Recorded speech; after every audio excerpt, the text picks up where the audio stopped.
Joining us for the second time on Stadium and Gales, one of the guests that everybody talked about how great the interview was. So we're super excited to bring her back. Lynda Tealer, how are you this evening? I am doing great. Thank you for having me back. Yeah, absolutely. Thank you so much. Well, Lynda, obviously, since we chatted 2 years ago, there's been a lot of change in UF coaches, and a lot of changes that you all have made, adapting to NIL and a lot of other things. So, I guess overall, over the last 2 years, how has it been in the athletic department? You guys staying pretty busy? Yeah, there's a lot going on, but change, a lot of really positive things happening, and even some of the things I think that grab headlines and people are worried about, NIL, etc. At the end, um, they're positive. We're learning our way through, but these are good changes. So it's positive. I'm excited about where we are. I'm excited about where we're headed. Excellent. So Lynda, do you want to talk a little bit about some of the changes that have been made? I know that without delving too much into it, obviously Florida made three coaching changes at three of their biggest sports: women's basketball, men's basketball, and football. During those discussions about what you guys were looking for, obviously you went in house for one of those hires. But what were you guys looking for out of the potential leads of those different teams? Yeah, so much of it comes down to fit. Because in the end, when you have a ton of talented basketball coaches or a ton of talented football coaches, they can call plays, X's and O's, they know how to recruit. But will they be a fit here? Will they be able to build the relationships with the Gator Nation? Will they be able to build relationships internally on campus with prospects and their families?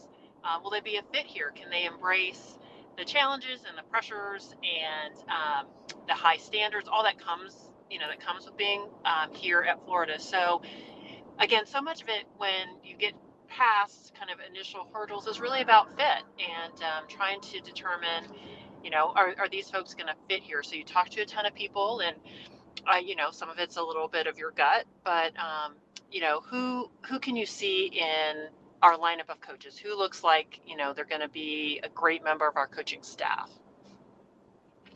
How does that process? I guess let's go with football specifically. Scott kind of worked really fast, Yep. identifying Billy Napier.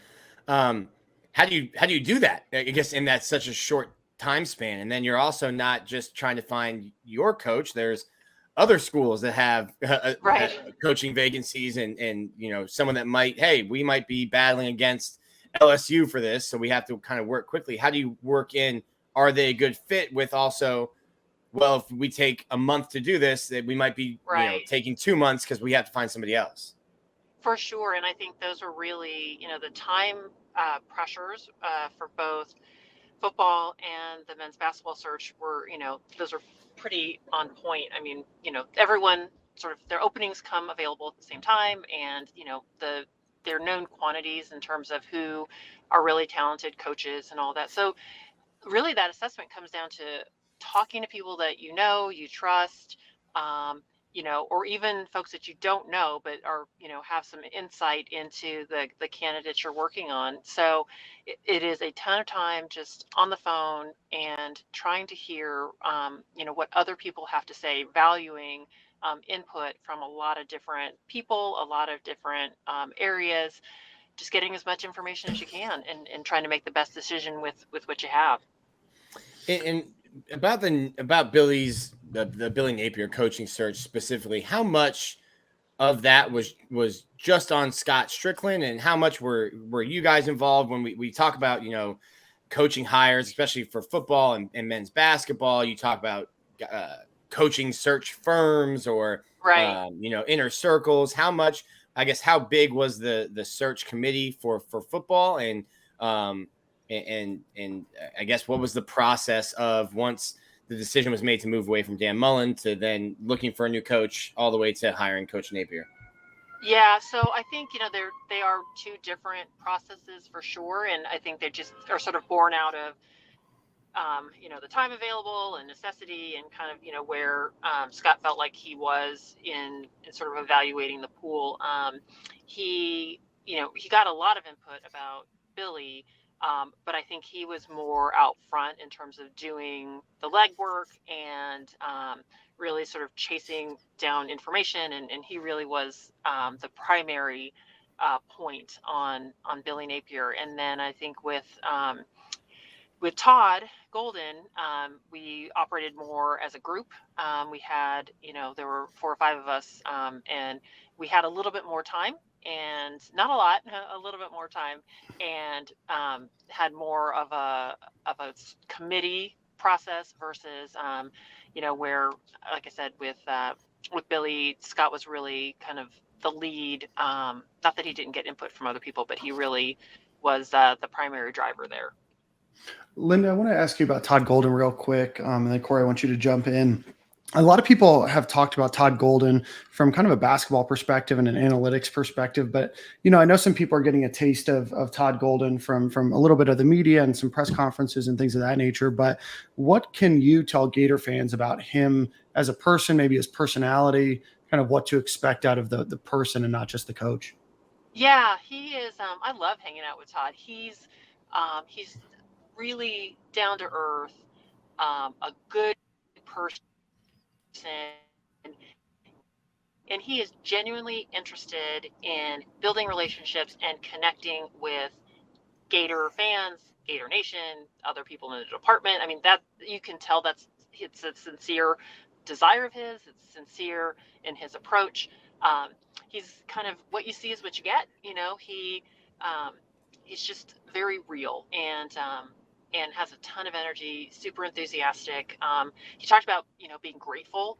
In his press conference, that's one of his really core values as it comes to his team and all that. And I think you get that vibe when you talk with him. Like, he is genuinely grateful for this opportunity and everything that comes with it. So I love hanging with Todd.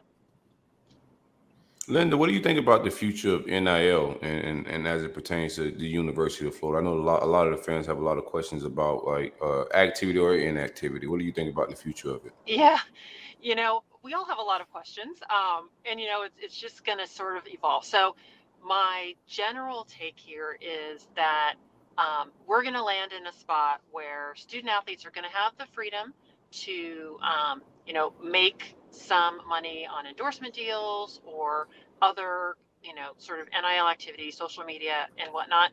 But it's really going to get, it's going to be more defined. It's going to be less scary. It's not going to be, this. I don't think all of our worst fears are going to be realized here. I think it'll just be, we had the same conversations when student athletes, at one point they couldn't work, and then when they were allowed to work, there's a lot of hand wringing around. There were going to be all these fake jobs and money, being passed under the table. Well, some of that exists regardless of the rules. So I think allowing NIL will just give students a genuine opportunity to earn money doing things that they like, enjoy, or have an interest in. I think the challenge is really trying to understand how we can manage or kind of deal with this idea of those NIL deals being inducements to pick a school. That, I think, that's the thing that worries me the most when it comes to, influence in either prospects coming in or transfers. Like that's the bad side of NIL. I think there's a ton of good. If we can figure out this inducement piece, I think the temperature will come way down. From a legislative standpoint, are you concerned that are you guys, and maybe the ADs at other schools, are you guys having conversation with other Florida schools about our coaches being at a disadvantage of some sort? No, not really. So a couple reasons. One is because there's a real fear around kind of antitrust and collusion and really Right. working closely with other schools. So we don't tend to have those conversations.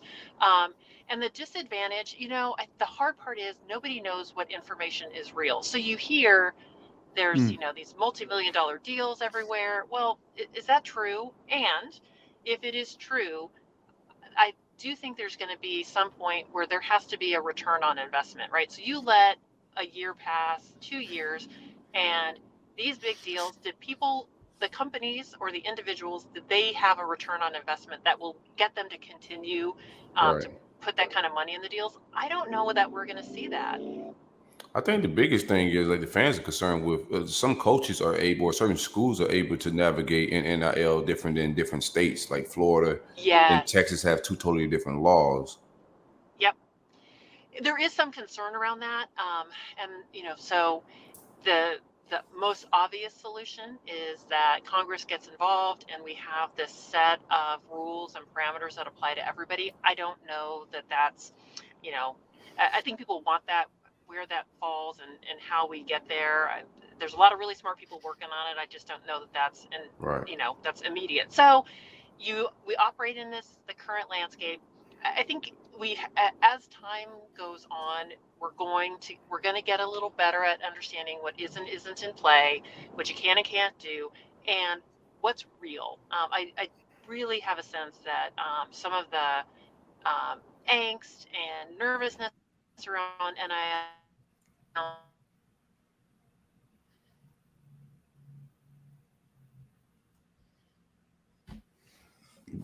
You broke up on us, Lynda.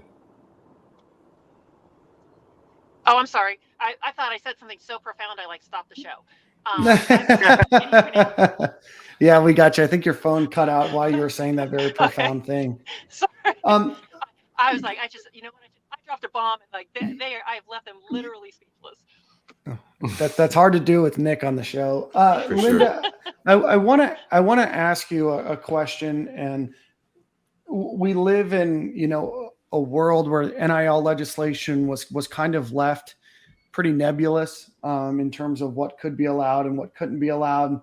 And I think that they almost just said, hey, let's take this to court and let the courts kind of figure it out. Is that kind of the way that athletic departments are operating, or are they taking a more conservative approach towards, hey, this is what's written, so this is what we're going to allow? Or do we see, some schools trying to test the limits of what's allowed and what's not in hopes that it does get brought up in, court trials, Yeah, court cases? that's such a great question, because I think some of what we hear about big deals, and again, I don't know how real any of that is. Right.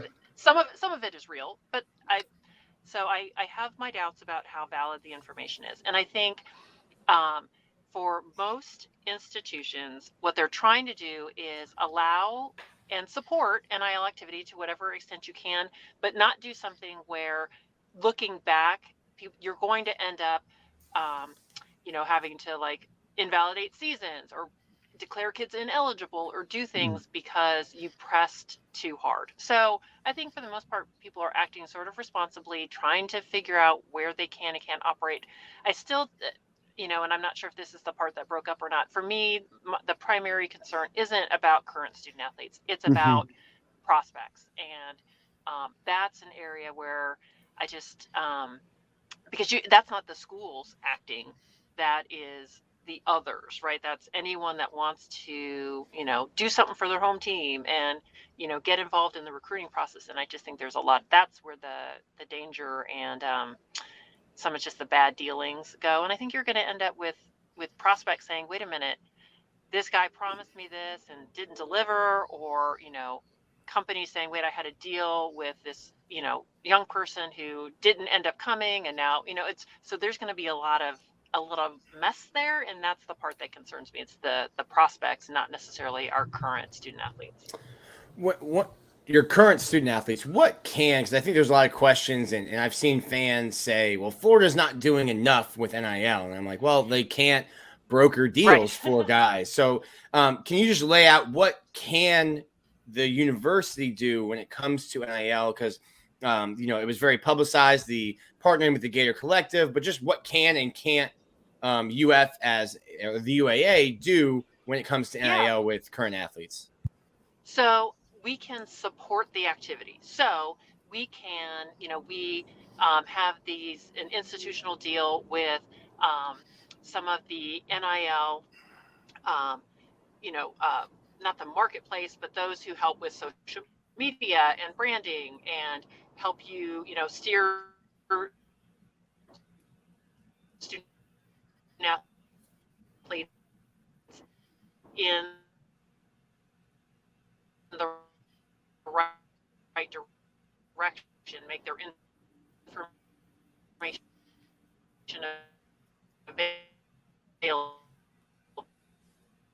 we can go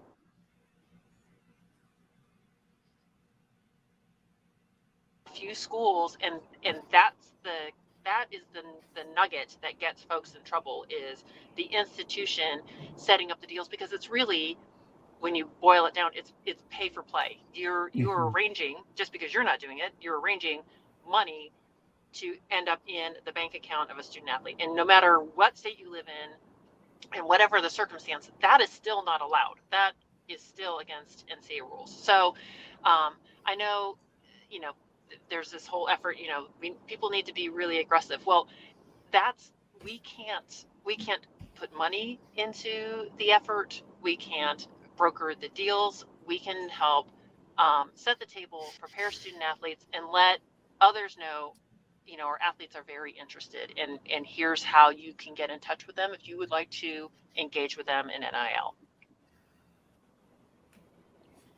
Perfect. Well, Lynda, we appreciate your time. We want to be cognizant. We know that you're driving. We certainly appreciate your time this evening and everything that you've got going on. I know that they just added another responsibility to your plate in terms of helping UF find their new president, university president. So congratulations to you, and certainly best of luck in what I would imagine will be a fun but also stressful time over the next couple months. It won't be the 4 days that we found Todd Golden. So it might take a little bit longer than that, but no, I'm excited about it. And, for the university itself and also athletics, I mean, the university president is really pivotal to what we do. And Kent Fox has been so supportive. And so I'm happy to be a part of the group, and hopefully we can identify the next leader that also embraces, athletics as the front porch and a support for everything the university is trying to do. Excellent. Well, Lynda, thank you so much for your time. Drive safely, and we'll talk to you soon. Well, I thank you for having me. Take care, you guys. Thank you. Bye-bye.